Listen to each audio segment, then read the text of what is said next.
All right, Kimberly, thank you. And while all that's going on, the Albany Police Department is making changes to its Taser policy weeks after two Taser-related incidents in the city. Last month, Donald Ivy died and Jamarl Townsend had a seizure. Albany Police say a Taser was used on both men. They don't know, though, what role, if any, the Taser played. Tori Wells joins us live now to talk more about this. Tori, the chief says those incidents really have nothing to do, though, with this change. Is that right? That's right. He told us the changes were being written before those April incidents. But tonight, the local NYCLU is praising that work. Right after the tasing incidents last month, our local chapter said it sat down with the police chief. It was looking for some change and learned that change was already underway.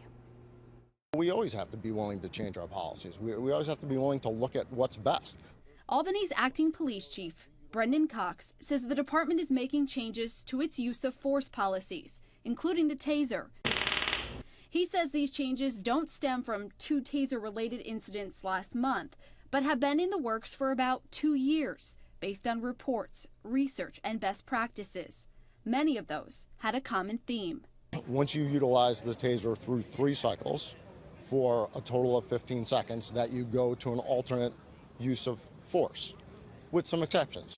The chief says the new policy also requires refresher training and discussion about when and on who a Taser should be used. He told us he shared the policy with the New York Civil Liberties Group. They released a report back in 2011 that was critical of the department for not putting a limit on how many times a Taser should be used on one person. We got a very good impression that the policies that they were working on, the new drafts, were based upon complaints that we had in our report or concerns that we had in our report. Melanie Trimble is with the local NYCLU. She told me her organization is working with other local departments as well, talking about use of force and body cameras. They request data about use of force from time to time and are looking for resources to do that more often.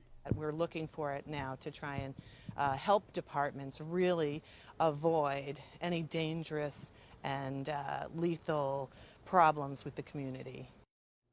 Now, to be clear, we do not know how many times the men were tased in the incidents last month. That's all under investigation still, along with another review that the chief there has called for. And again, the chief tells us these policies, they were being written before what happened in April. Greg?